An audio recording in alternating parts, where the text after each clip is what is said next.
Bienvenidos a La Ventana. Soy Rafael Tirado Rivera y este es mi podcast.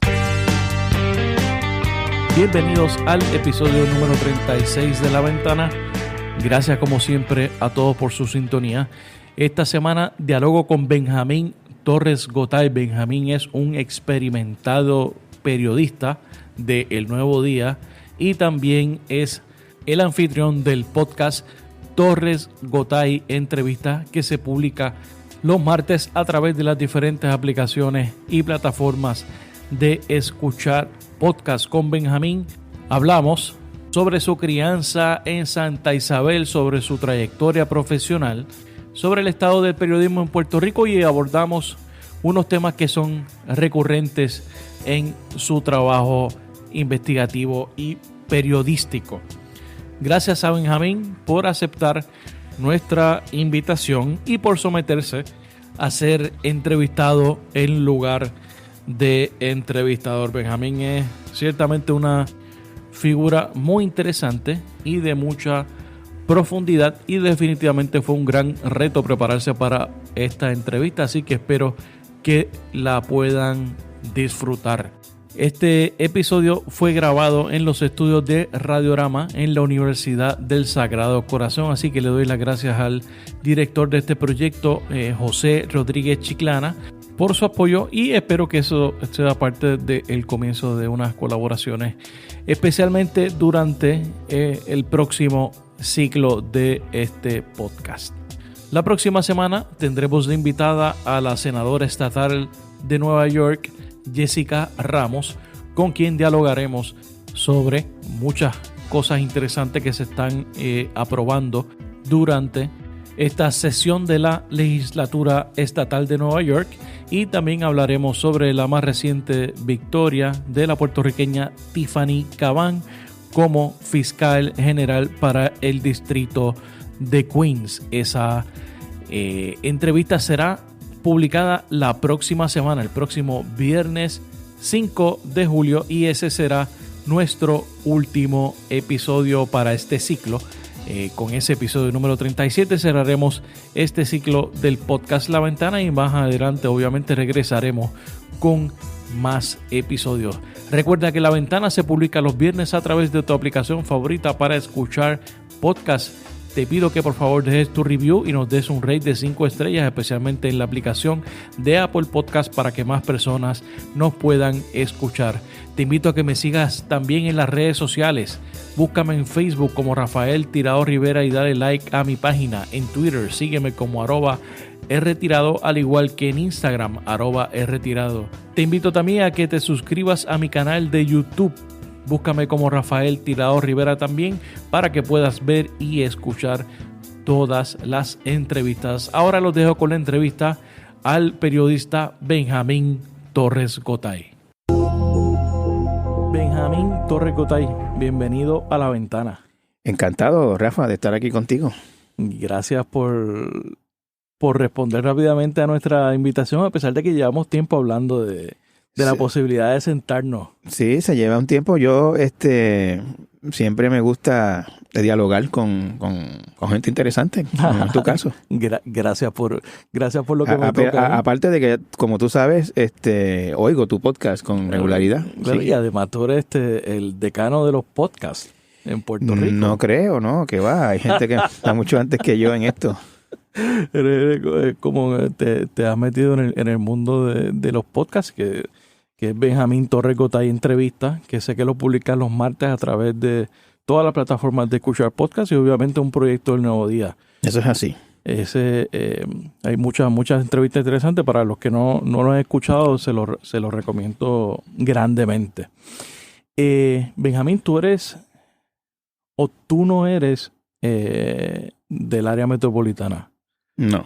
Tú eres de Santa Isabel. Yo soy de Santa Isabel, correcto. Y de distrito que representaba a tu papá en la legislatura. Eso así. Y de hecho hay una historia interesante de mi niñez. ¿De verdad? Había un torneo de baloncesto en el barrio Peñuelas de Santa Isabel.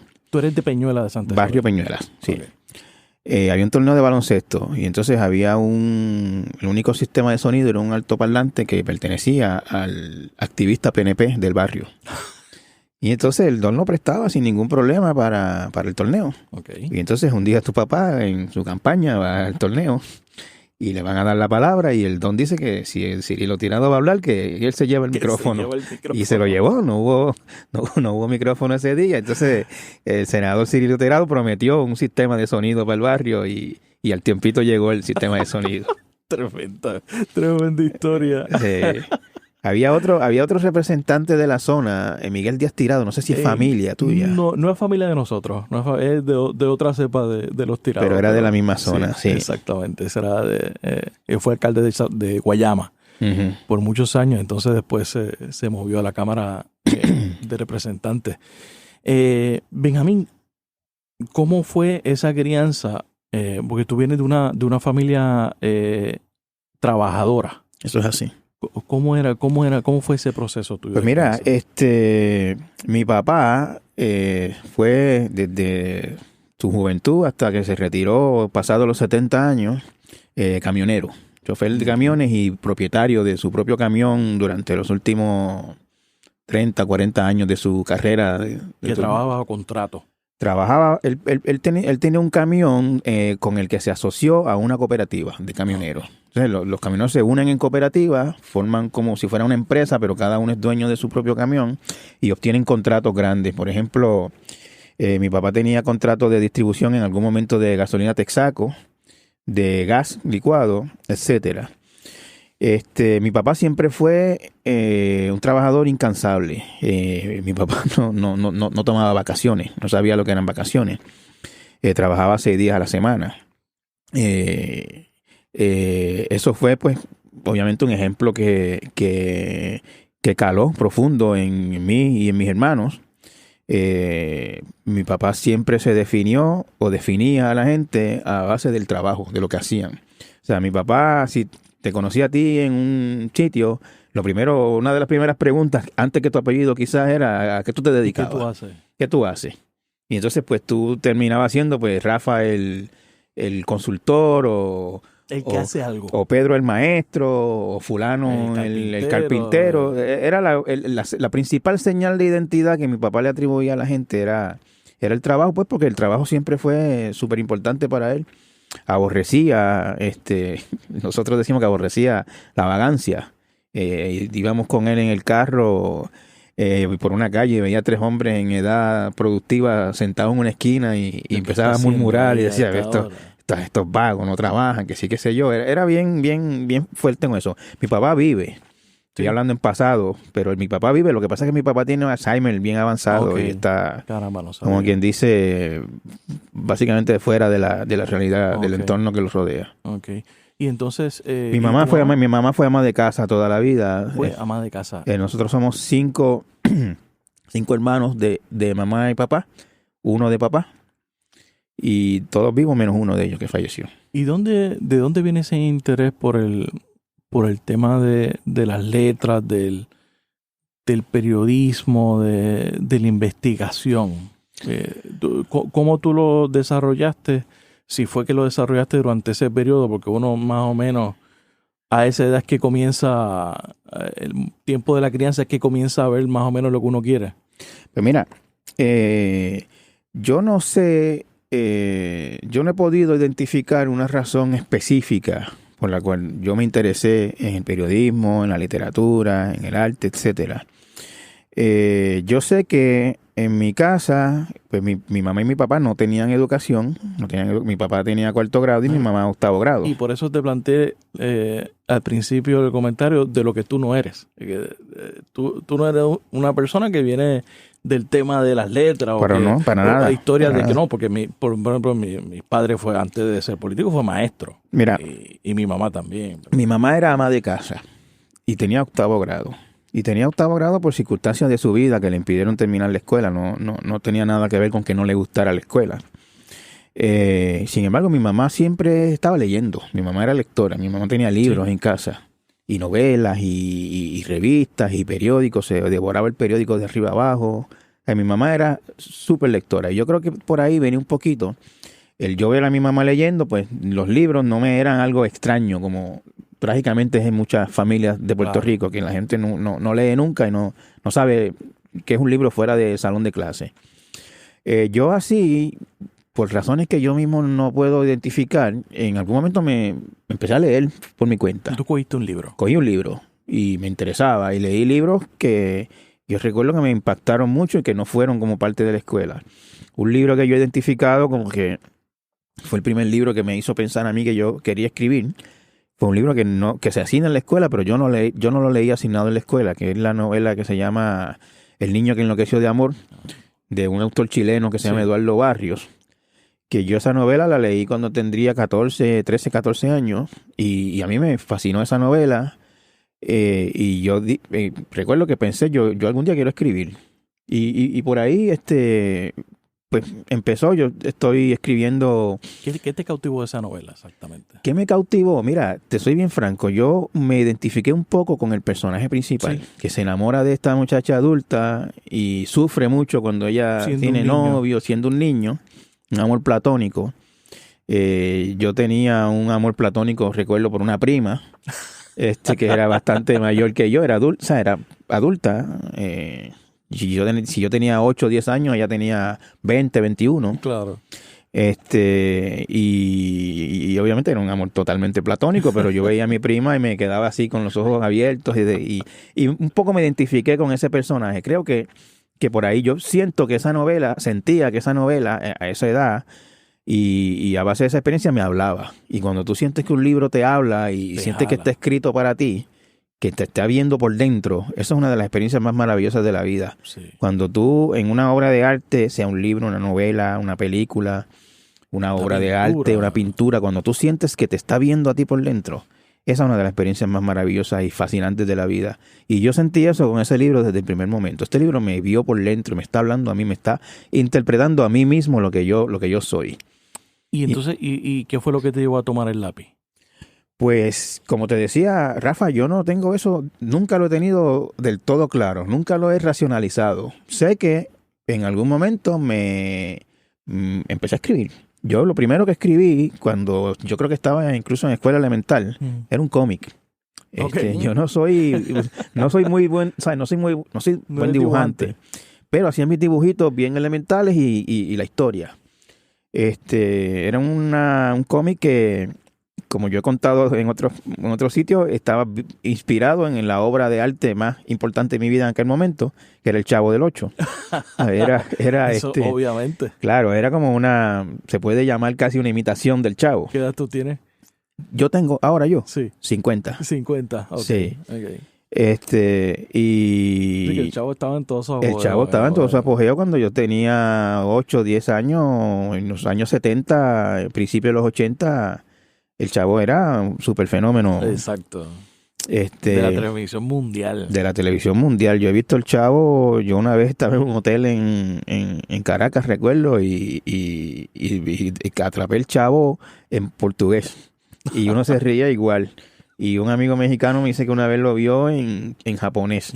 Y se ríe igual, tú sabes, porque pues nada, empecé a escribir. Yo escribía cuentos, casi todo. No sé ni dónde están ahora mismo, desaparecidos. Escribí lo que yo creía que era una novela cuando tenía como 15 años. Y seguía escribiendo, ¿sabes? Siempre estaba escribiendo. Tenía como encontraba algo de mí en eso que no encontraba en otras actividades. Jugué pelota muy malo hasta los 12 años.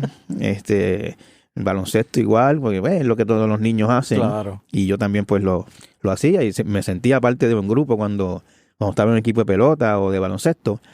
Pero nunca supe temprano que esa no era que ahí no era que yo me iba a destacar. Y en Santa Isabel hay peloteros importantes que se han desarrollado en Santa Isabel. Sí, sin duda alguna. Carlos Correa es el más reciente de esa. Carlos Correa de esta generación, pero en mi generación, por ejemplo, un par de años, era de la edad de uno de mis hermanos, de hecho muy amigo de uno de mis hermanos, Chevel Guzmán, el pitcher, que fue pitcher de Texas y de los Cubs.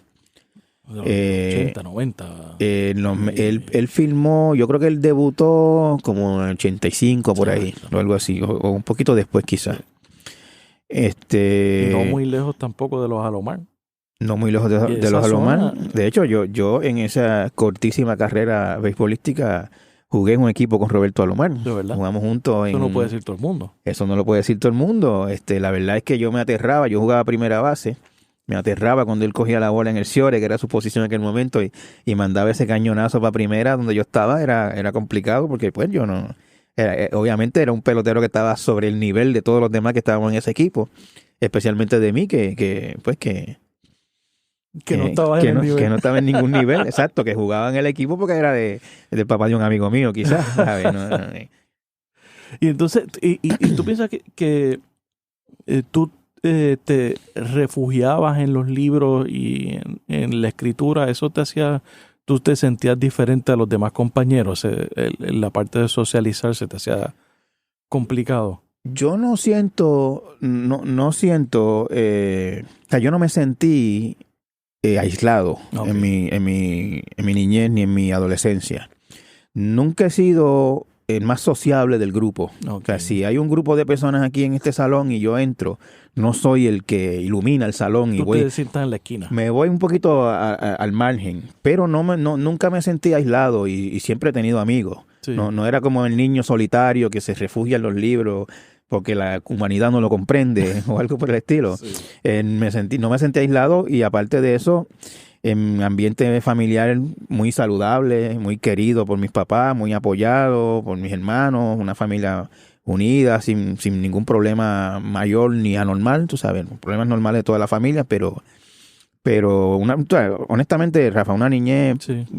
Yo diría que casi perfecta. Qué bien. Que eso lamentablemente no lo puede decir todo el mundo. Lamentablemente no lo puede decir todo el mundo, sí. Entonces, cuando tú sales de Santa Isabel, tú decides, voy a intentar el periodismo. ¿Cuándo fue ese momento? Pues mira, yo desde niño, desde bien niño, tenía interés en las noticias. No, tampoco sé de dónde viene. Yo pienso que un poco... Yo repartía el periódico El Nuevo Día en mi barrio. ¿De verdad? Cuando pequeño. Interesante. ¿Y tú fuiste director del Nuevo Día? Fui subdirector del Nuevo Día, sí. Repartía el periódico El Nuevo Día en mi barrio, lo leía, no sé si era que sentía como un deber de, pues yo distribuyo esto, pues debo conocerlo, o algo por el estilo. Algún tipo de responsabilidad. Algún tipo de responsabilidad. La cosa es que desde pequeño leía el periódico, me gustaba leer noticias, especialmente... yo recuerdo que me impactó mucho cuando eso fue, si mal no recuerdo, en el 82, yo tenía 13 o casi 14 años, yo cumplo en noviembre, o sea que en el 82 tenía casi todo el año, tenía 13 años.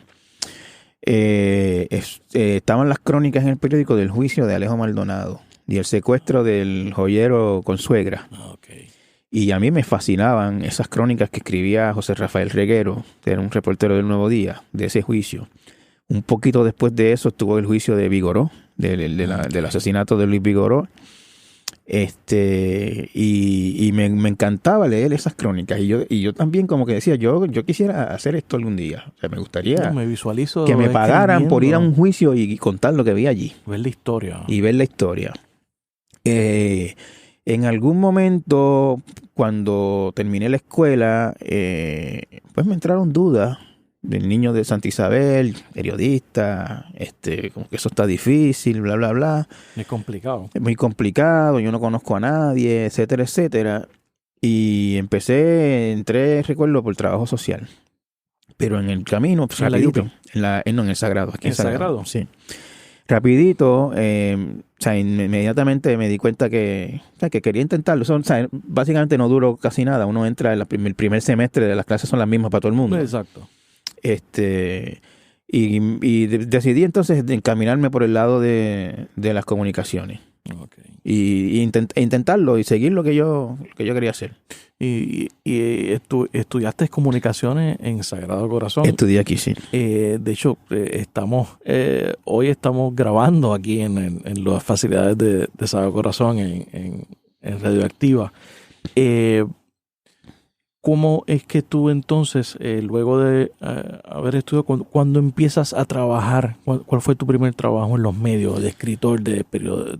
Pues mira, cuando yo estoy a punto de graduarme, yo me gradué un verano. O sea, yo terminé mis requisitos de bachillerato con 2 clases de un verano. Okay. O sea, yo terminé mis clases en el 92, en verano del 92, pero aparezco en los récords de la universidad como clase del 93, pues, porque no terminé en ese mayo.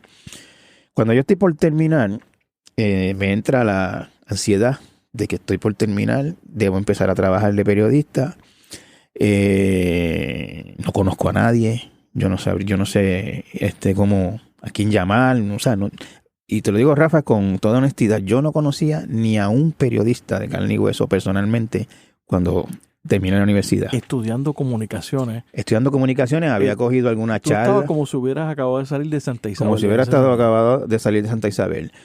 Había cogido alguna charla, yo recuerdo que había un periodista de radio, se me olvida el nombre, Abraham González Lavoy, que nos dio una charla y otros, y algunos profesores eran periodistas activos. Como Abraham era policía. Abraham era el reportero de la policía de toda la vida de WKQ. Luis Torres Negrón, que es ahora compañero mío en GFR, era profesor en la universidad. Rafi Mato, periodista veterano. Esos eran los periodistas que yo conocía.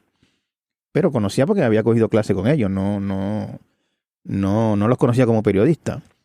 Y entonces, en ese tiempo, en el Sagrado, no había práctica. No había un programa de práctica en los medios, que es la manera que la mayor parte de los estudiantes tienen de entrar a una redacción y darse a conocer.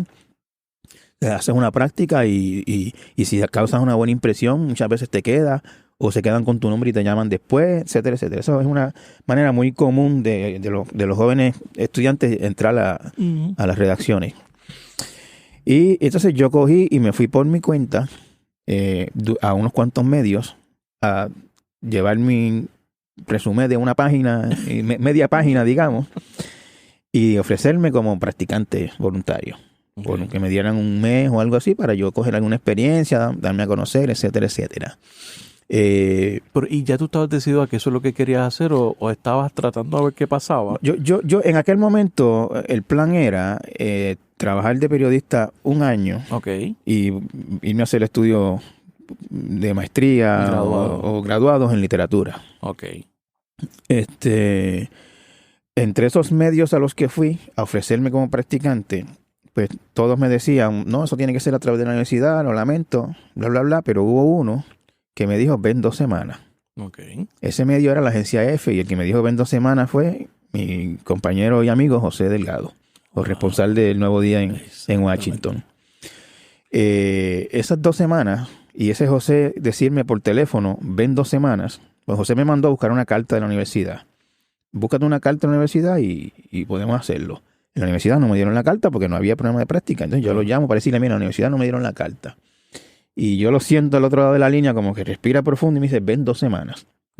Y entonces ese ven 2 semanas me abrió a mí las puertas de esta carrera maravillosa que he tenido por ya 27 años casi. ¿Y tú siempre has ejercido el periodismo en Puerto Rico? Siempre lo he ejercido en Puerto Rico, sí. Y Puerto Rico es la vitrina de la democracia y del acceso a la información y de la libertad de prensa. No sé a qué te refieres. Está siendo irónico, ¿no? Te estoy preguntando. Bueno, Puerto Rico Puerto Rico es en sentido de que hay una libertad de prensa y de que es una democracia medio trunca, ¿no? Pero es una democracia, bueno, realmente desde Promesa para acá no le queda prácticamente nada de democracia.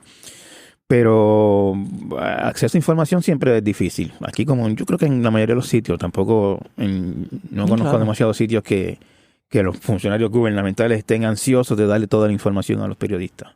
Sí. O sea que hay problemas de acceso a la información como en todos sitios. Sí, y te pregunto, porque es una de las cosas que me quería hablar contigo. ¿Cómo está después entramos a ver cómo entras al nuevo día? Pero me gustaría que me dieras tu evaluación ya con tantos años de experiencia sobre cómo está Puerto Rico en términos de la libertad de prensa y de acceso a la información. ¿Cómo tú lo evalúas después de tantos años de...? Mira, yo creo que Comparado con nuestros vecinos y el área geográfica histórica a la que pertenece Puerto Rico, ¿no? A Latinoamérica, y incluso pues como parte de posesión de Estados Unidos, pues en nuestro caso hay dificultades que, con toda franqueza, yo creo que no se comparan con las que hay en otros sitios. Claro. Por ejemplo, el país en el que más periodistas matan en el mundo es México, que es aquí cerquita, y en Puerto Rico no hemos llegado a eso, ni creo que vayamos a llegar a eso. En Brasil matan periodistas también. En otros sitios hay censura abierta. Hay sitios en los que no hay libertad de prensa, como la conocemos aquí, como es el caso de Cuba, por ejemplo. En Venezuela es bien complicado ejercer el periodismo en este momento. En República Dominicana, los grandes periódicos son básicamente portavoces del gobierno.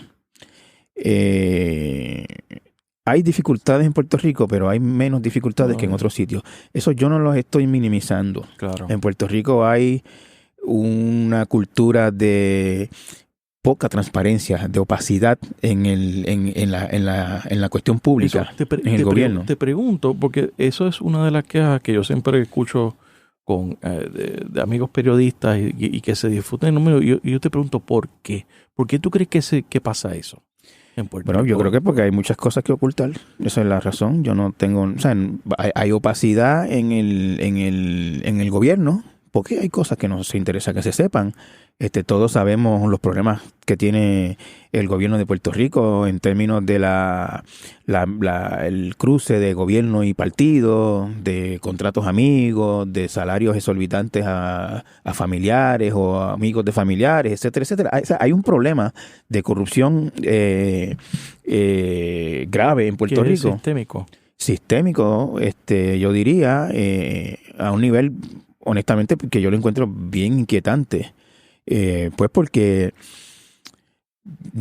no sé, me parece, vivo yo con el agobio, ¿no? Y creo que buena parte de la sociedad vive con el agobio de que el tema de la política se ha convertido en un negocio, una actividad de lucro para gente que... De que hay una gente que profesionalmente se dedica... Profesionalmente está en eso, a vivir de la política.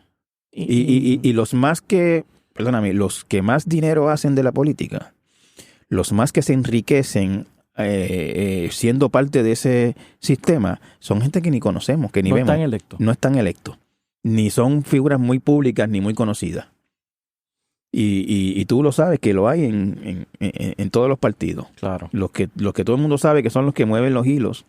Sí. Aquí y allá, los que colocan jefes de agencia, los que cobran acceso a jefes de agencia, a gobernadores, a legisladores, etcétera. Y por eso, volviendo al origen de tu pregunta, por eso es que hay opacidad y dificultad de acceso a información pública en Puerto Rico. Y ese es según tu experiencia. Eso es lo que uno ve, claro. Regresemos a la parte de tu trayectoria. Estuviste, luego de que José Delgado te abre las puertas José Delgado me abrió las puertas para una práctica de 2 semanas que terminaron convirtiéndose en 3 meses. En 3 meses estuviste. Los últimos 2 meses de esos, con un salario de $450 al mes.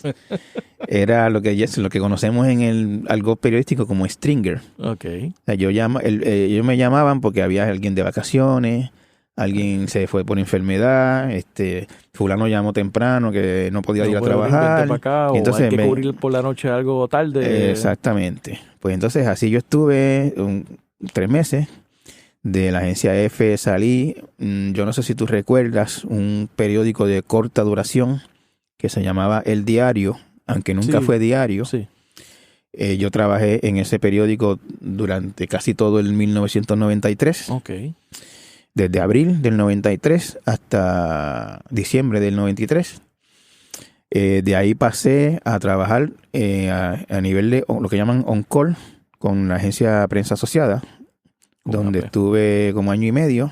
Eso on-call es, pues, estoy aquí contigo hablando y en aquel tiempo me sonaba el beeper.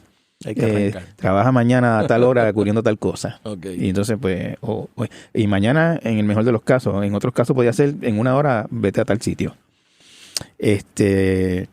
Y de ahí volví a la agencia F, que fue ya en el 95, finales del 95, que fue mi primer trabajo de prensa de reportero de plantilla, lo que llamamos. Okay. El reportero de plantilla es el que es permanente, que tiene su plan médico, sus beneficios, etcétera. Que se está como reportero deportivo, de hecho, en la agencia F. ¿Por deporte? Por deporte, porque esa fue la plaza que abrió, que estaba disponible.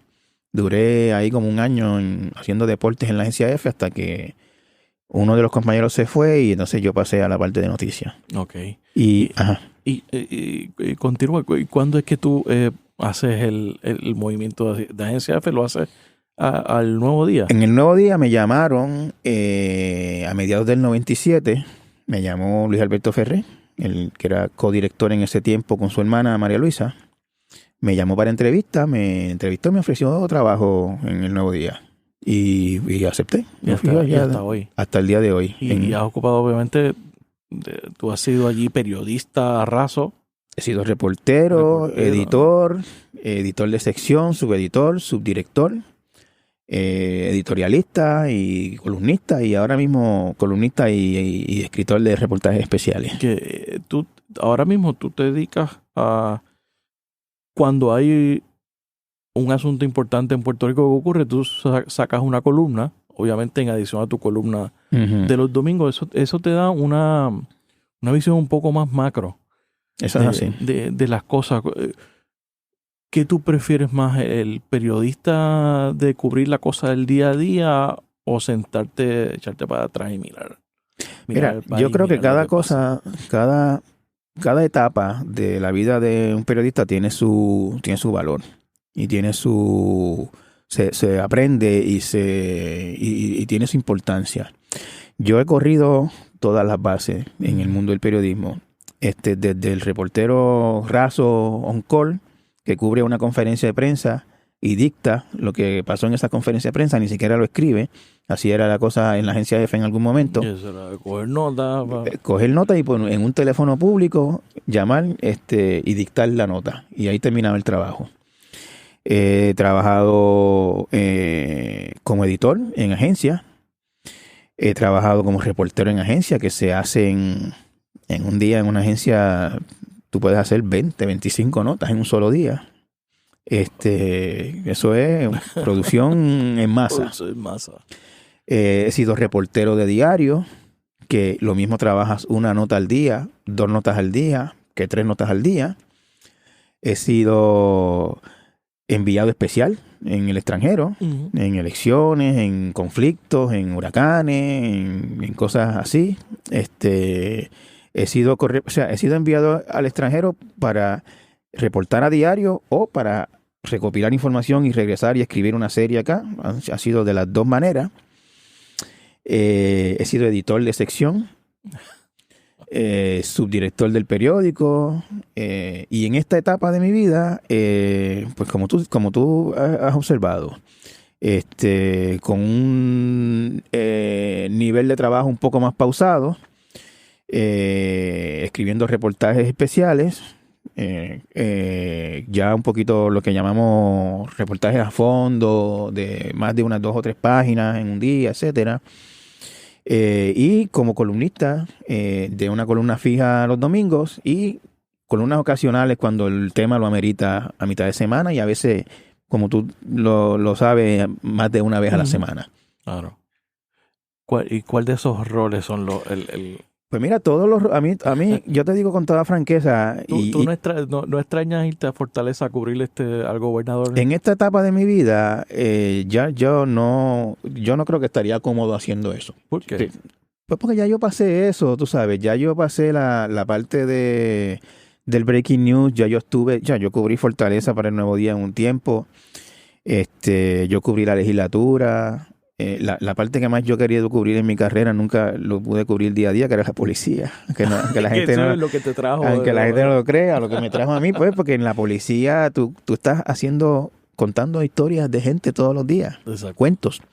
Y las pocas, o sea, me tocaba a veces cuando alguien faltaba o un crimen especial o qué sé yo, Benjamín, vete allá porque no se puede llegar a esta escena y lo disfrutaba muchísimo. Tomás de Jesús Mangual era el maestro de... No necesariamente Tomás, pero pues, tenían unas costumbres muy buenas. Pero,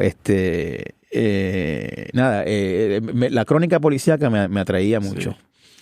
Respondiendo a tu pregunta, yo he hecho todo lo que he tenido que hacer como periodista cuando me ha tocado. Y si mañana mi jefe me dice, te necesito todos los días en Fortaleza, ahí voy a estar. Y una cosa que yo digo, yo disfruto este trabajo hoy igual que el primer día. Estás apasionado. Me encanta mi trabajo. Todos los días me levanto con entusiasmo de que voy a trabajar de periodista. Estoy consciente de que he tenido de que he sido afortunado, de que por 20... Yo cuento corridos desde el abril del 93 que te mencioné hace un rato. Estamos en junio del 2019. Yo por 26 años corridos no he tenido que hacer otra cosa que no sea periodista. De hecho, yo nunca me he ganado un salario de adulto que no sea de periodista. Yo nunca he trabajado en otra cosa. Nunca, ni una vez tuve que trabajar de otra cosa y yo sé que soy muy afortunado con eso. Tengo excelentes, extraordinarios compañeros, periodistas quizás mejores que yo, que en algún momento de su vida se quedaron sin trabajo, tuvieron que hacer otra cosa, etcétera. Los hay muchísimos, son muy pocos. Yo creo que son muy pocas las personas que, como yo, pueden decir que de adulto el único salario que he ganado ha sido de periodista. Y además de eso, que tú has vivido la transformación del medio. Absolutamente. O sea, como tú me acabas de decir ahora, que era salir de una conferencia de prensa a ir al teléfono a dictar lo que pasó. Ahora mismo tú eres muy activo en Twitter. Eso es así. Que tú a veces veo que tú montas primero tus columnas en Twitter y después las pasas al... Eres un buen observador. O las pruebas. No son pruebas, pero a veces... O sea, yo uso Twitter, es una herramienta es otra plataforma que está a la disposición mía para comunicarme con la audiencia, ¿no? Que es lo que, al fin de cuentas, de eso se trata el trabajo del periodista, de comunicarse con la audiencia. Y hay diferentes maneras de hacerlo. Una columna en el periódico, un reportaje en el periódico, un podcast como estamos tú y yo aquí ahora, o las redes sociales. Y la red social Twitter pues me da esa oportunidad de tener una plataforma en la que en cualquier momento tengo un pensamiento y lo pongo ahí. Y que tenga que ver con, pues, mayormente con noticias. No, en Twitter nunca o casi nunca pongo algo personal, muy rara vez. Uh-huh.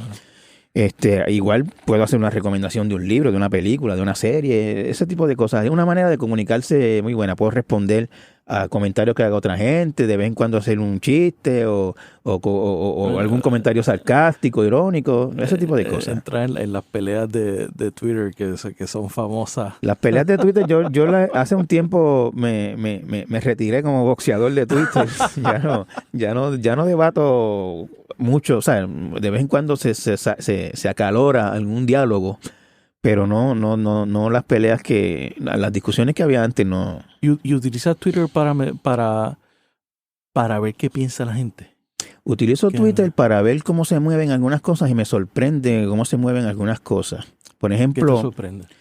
Pues, qué sé yo, a veces yo hago un comentario que yo no creo que va a tener, o sea, un comentario que hago por hacerlo, ¿no? Por comunicar algo, y de momento me di cuenta que tiene 500 retweets o 500 likes. Y yo digo, wow, esto prendió, o sea, esto tocó alguna fibra. Hay unos temas, uno con el tiempo y la experiencia se va dando cuenta de cuáles son los temas. Uno sabe cuáles son los temas que más apasionan y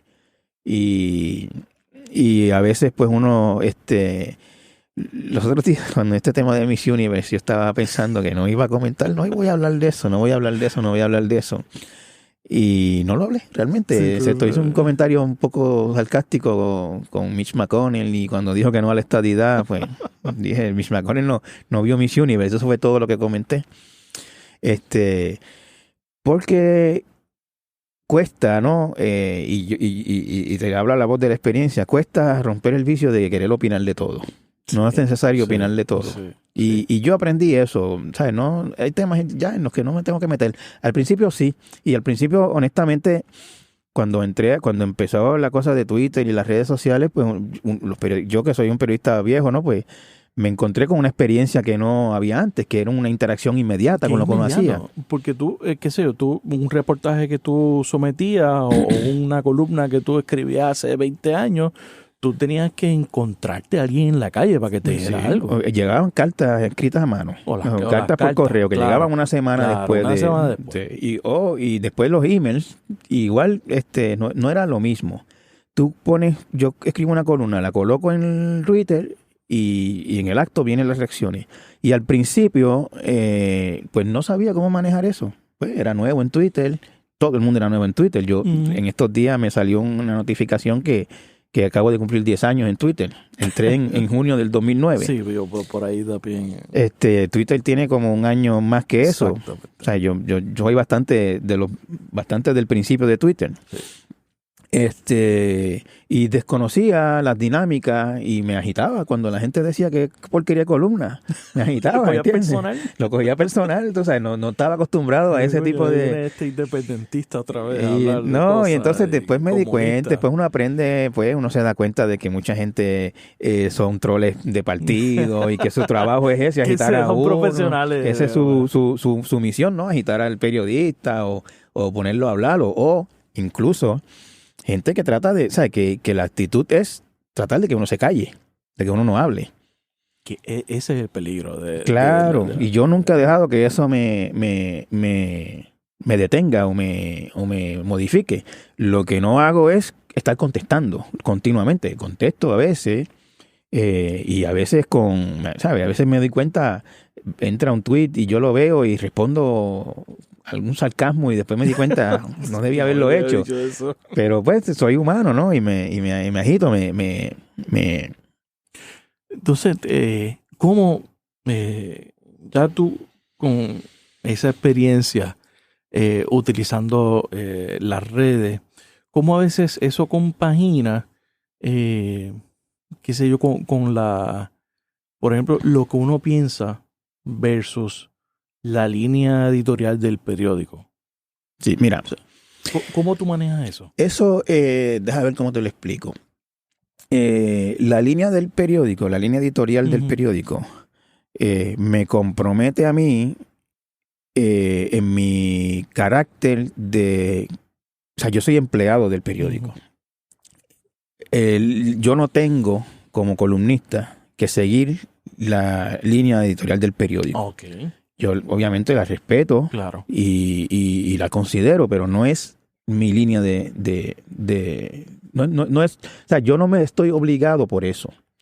En mi carácter de columnista, en mi carácter de editor del periódico, cuando yo era subdirector del periódico, es otra cosa, porque yo soy un empleado de la empresa, y si la línea de la empresa es favorecer, digamos, la Junta de Supervisión Fiscal, o las acciones de la Junta de Supervisión Fiscal, como editor de ese periódico, pues no estoy diciendo que no voy a poner las posiciones contrarias a la Junta, pero sé cuál es la posición del periódico. Como editor, tú te encargas de que esa línea no se cruce. Como editor, la responsabilidad del editor es seguir la línea de la empresa como editor. Mantener ese... Claro, y eso eso no quiere decir... Es bien importante aclarar esto, Rafa. Eso no quiere decir que yo minimizo, o que el periódico minimiza o calla o oculta las posiciones contrarias a la suya. Todas están expresadas en el periódico. Claro. La parte que más claramente se ve eso es en la parte de los editoriales. Claro. Sí. Y que de hecho el Nuevo Día ahora, antes un editorial del Nuevo Día era una noticia. Ahora yo creo que todos los días hay un... Hace tiempo hace ya unos cuantos años que ahí sale los 7 días a la semana. ¿Por qué ese cambio de...? Pues eso es una pregunta más para los dueños del periódico. Okay. En algún momento el Nuevo Día no tenía editorial, y en ocasiones bien especiales salía un editorial firmado por el dueño del periódico. Al principio por el don Antonio Luis Ferré, claro, y en algún tiempo después por su hija María Luisa, que es la publisher. Eso eran como que los noticiosos. Era sobre un asunto importante. Era una cosa bien trascendental que ellos Que era el tema. Ponían una página en la firma. Yo creo que, fue como en el 2006, si mal no recuerdo, que se empezaron a publicar editoriales diarios. Y a veces más de un editorial al día también ha habido el caso. Interesante eso. Tú sabes que los editoriales diarios son la norma en la prensa mundial. Sí, exacto. Y incluso aquí mismo en Puerto Rico, toda la vida el vocero ha tenido un editorial diario. Benjamín, nosotros teníamos un buen amigo en común, era Luis García de la Noceda. Eso es así. Ese periodista, músico, abogado, estratega. Tema de periodista. Luis fue mi compañero, tuyo de trabajo. En mi primer trabajo en la agencia F. Fue compañero mío y me dio uno de los consejos más valiosos que yo tengo en la carrera de periodista. Me lo dio en los primeros días de trabajo. Me dijo, trabaja con pasión y haz sentir que eres indispensable. Métele mano con el pecho, métele mano de pecho a todos. Y hasta ahora. Y hasta hoy. Sí. Él también estuvo en El Reportero, Canal 24. Él siempre me hacía la historia de cuando le tocó cubrir la guerrilla en El Salvador, en Nicaragua, o bombazos en Colombia de los narcos. Tú tienes esta historia en tu cobertura parecida a ese tipo de... Pues mira, a ese nivel no, porque Luis trabajó en el canal del 24, que era un canal de noticias 24 horas, como en Puerto Rico un tiempo, y que tenían un presupuesto bárbaro para mandarlo a cubrir a una guerrilla, a reporteros, y tenía incluso una sección de viajes que los reporteros viajaban el mundo entero, haciendo reportajes de X o Y ciudad. En la prensa escrita es un poco más limitada esa experiencia. Yo he hecho coberturas en el extranjero. La última fue de Venezuela. Yo estuve en Venezuela el año pasado. Había estado en Venezuela antes, en el 2003, cuando la famosa huelga petrolera contra Chávez. He estado en Haití, República Dominicana, Cuba, varios sitios haciendo coberturas así especiales. ¿Y tú has sentido por tu seguridad? ¿Has estado preocupado por tu seguridad? Sí, yo creo que, claro, en algún momento todo el mundo siente por su seguridad en situaciones extremas. En Venezuela, en el 2003, el compañero Tito Guzmán y yo quedamos atrapados en un fuego cruzado entre dos facciones que estaban entrándose a tiros, básicamente. Wow. Eso es una de ese tipo de historias de Luis García. Nos ocultamos detrás de una palma y había un hormiguero. Y las hormigas empezaron a picarnos y yo le digo a Tito, estamos picando las hormigas. Y me dice, ¿qué están las hormigas? Aquí hay tiros, tú sabes. Gases lacrimógenos, de todo, mano. Sí. De todo. Es que el periodismo es... más que una profesión, es una... como un sacerdocio, es una vocación.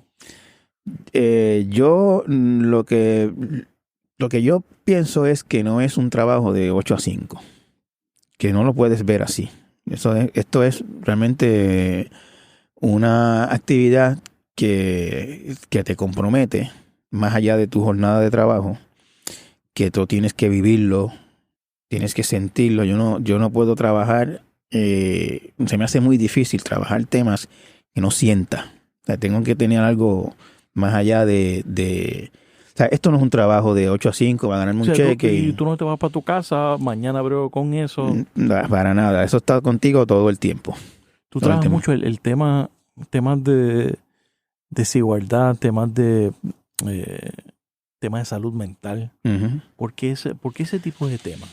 Mira, a mí, una de las cosas que más me gusta del periodismo es alumbrar, como yo le llamo, a donde no se quiere mirar. Y darle voz. Esto suena clichoso y romántico y cursi y todo, pero es la pura verdad. Darle voz a los que no tienen voz. Pero si lo sientes, eso es exacto. Y sacar a la luz pública cosas que nadie se preocupa. Por ejemplo, yo hice un reportaje hace un año quizá, o a lo mejor menos, de los enfermos mentales que están en las cárceles, porque no tienen espacio en los hospitales psiquiátricos.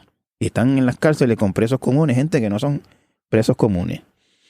Es por eso nadie se preocupa, eso a nadie le importa, o casi nadie le importa. Y de hecho, una abogada que me escribió después que yo escribí eso, me decía, yo creía que eso a nadie le importaba. Te doy gracias por haberlo escrito.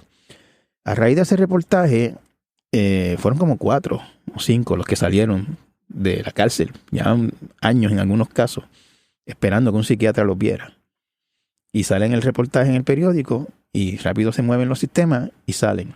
A mí eso no me satisface porque yo no hago esto para que 1 o 2 salgan. Me alegra que salgan. Pero realmente yo lo que quisiera es que se resolviera el problema sistémico. Que no exista ese que no problema.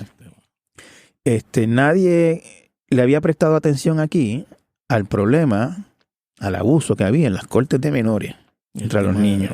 Ese tema también tú lo has trabajado. Se llevaban niños de hasta 8, 9, 10 años a la corte, acusados criminalmente, aunque no se le llamaba criminalmente, porque habían peleado en la escuela, o uno le había dicho orejón al otro, se habían empujado. Y no solamente eso, sino porque estaban porque son estudiantes de escuela pública al final del día. Eran casi todos, más del 90% eran de escuela pública. Porque escuela privada, yo estudié en escuela privada y, o sea, cosas como esas se atendían en la oficina. Exactamente. Pues en la escuela pública se llamaba la policía.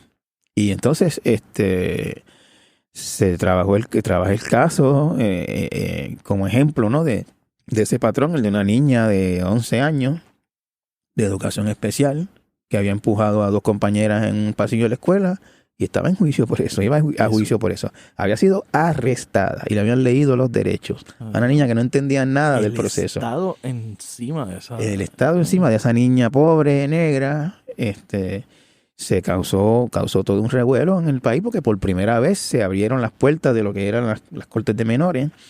Me cuentan abogados que trabajan en esa área que desde esos reportajes, esos casos bajaron drásticamente. Sí. Se dieron cuenta de que era un abuso. Había gente ahí, tú sabes, que era, y lo digo así como me sale, ¿no?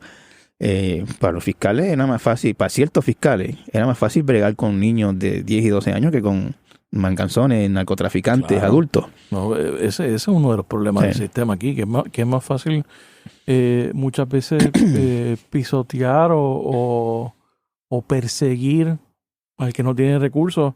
Pero ¿cuándo fue la última vez que aquí hubo un caso de lavado de dinero? A nivel estatal. Rarísimo. De hecho, yo no me acuerdo el último. Narcotráfico grande, importante. A nivel estatal, ninguno que yo me acuerde reciente. O sea, ese es uno, eso es parte de esos problemas sistémicos. Mira, yo escribí una columna hace unos cuantos meses de una chica del residencial, si mal no recuerdo, Vista Hermosa, que dejó a su bebé sola en el apartamento y los vecinos llamaron como se tiene que hacer, ¿no? Claro. Y la arrestaron y la llevaron al juez y el juez le metió 100,000 pesos de fianza. Obviamente la chica no puede pagar, claro. A lo mejor no puede pagar ni 1,000 pesos. Sí. Por un delito que al final del día no se supone que conllevara cárcel. Yo escribí una columna sobre eso y dije que el juez había tomado la justicia en sus manos, la había sentenciado a cárcel sin juicio, que se ensañó contra ella porque era pobre, todas las cosas que me vinieron a la cabeza. El juez reaccionó muy agitado por eso. Sí. Me tiró encima a la Asociación de la Judicatura y me escribió gente a decirme que yo no conocía el caso y bla, bla, bla. Yo le dije, mira, lo que pasa es lo siguiente. Ahí lo que pasó fue lo siguiente. Ese juez no se imaginó jamás que a alguien le iba a importar lo que él hiciera con esa muchacha de afro y chancletas metedeo, como yo lo escribí en la columna. Y se equivocó. Había alguien a quien sí le importaba. Y por eso es que él está agitado. Y estaba pendiente en esos días de una nominación a juez apelativo, que no se dio por esa columna, creo yo. Y eso es lo que tú visualizabas cuando dijiste, oye, esas historias de tribunales allá en Santa Isabel, cuando estaba repartiendo el periódico, tú dijiste, eso es lo que yo quiero hacer porque puedo conseguir cosas. Mira, yo realmente lo que me trajo al periodismo fue el gusto por escribir, la vocación por escribir. Ya en el periodismo pues me doy cuenta de cosas que del poder de la pluma. Del poder de la pluma y yo siento, Rafa, estoy consciente todos los días, nunca he perdido perspectiva del privilegio que tengo de tener una plataforma como la que es El Nuevo Día, una plataforma importantísima en Puerto Rico. Y trato de usarla para el bien, para hacer el bien. Puede que esté equivocado, a lo mejor alguien diga que hay que seguir metiendo niños presos. Sí, porque bajo la teoría de que evitamos criminales en el futuro. Exacto, bajo la absurda y cruel teoría esa, que la hay quien lo cree, incluso en la política. Eso es así. Trato de usar la plataforma para el bien. Trato de usar la plataforma para que se atiendan, se vean las cosas que no queremos ver. Aquí cuando pasó el huracán María y peló los montes y derribó los árboles y se vieron las casas de los pobres, la gente dice, descubrimos la pobreza. Mira, descubrieron la pobreza los que no leen a Benjamín Torricotay, porque los que leen a Benjamín Torricotay saben que hace tiempo tengo la machaca con el nivel de pobreza que hay en Puerto Rico y con la gente marginada.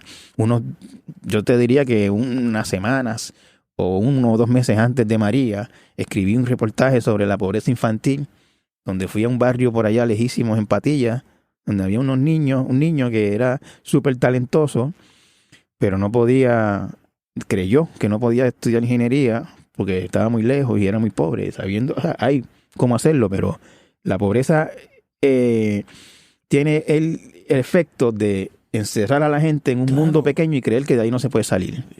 Y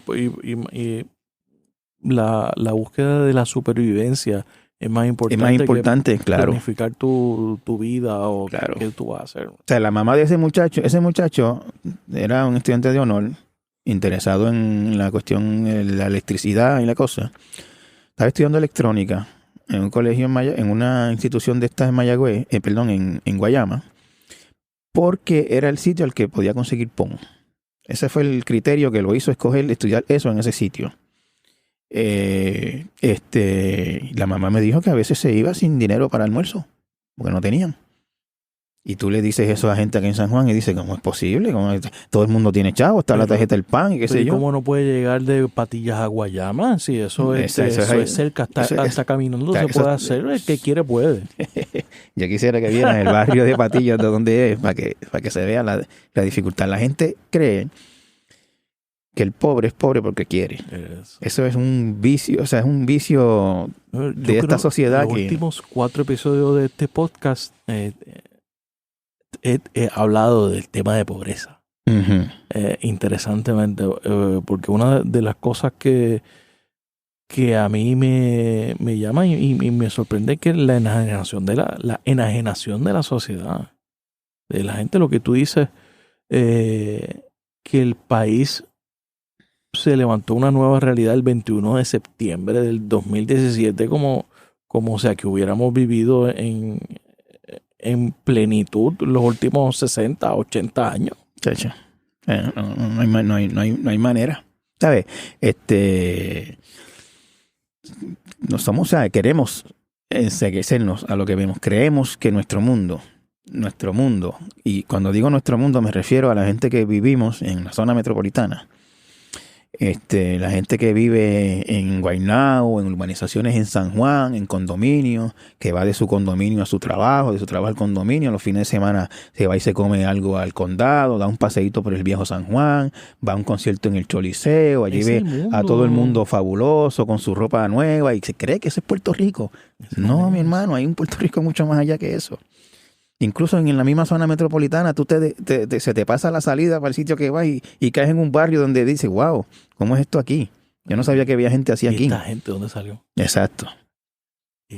Hablando un poco del huracán María, se dice que hay un Puerto Rico antes y después de ese huracán, de ese evento. Yo, gracias a Dios que Irma no entró, ¿verdad? Porque Irma era un monstruo más grande que María. Uh-huh. ¿Cómo eso ha tocado el periodismo en Puerto Rico? ¿Cómo ese evento tocó el periodismo? Bueno,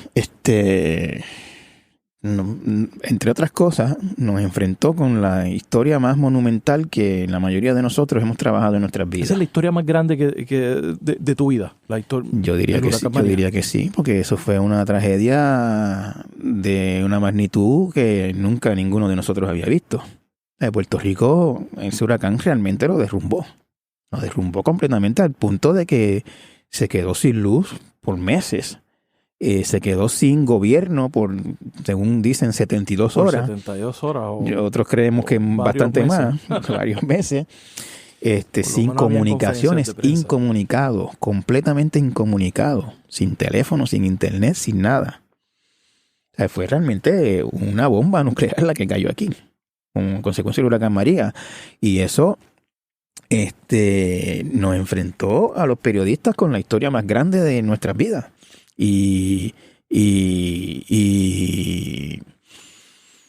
en el caso mío, yo, honestamente te digo, Rafa, muchas veces me sentí impotente de todo lo que había que decir y no había el espacio,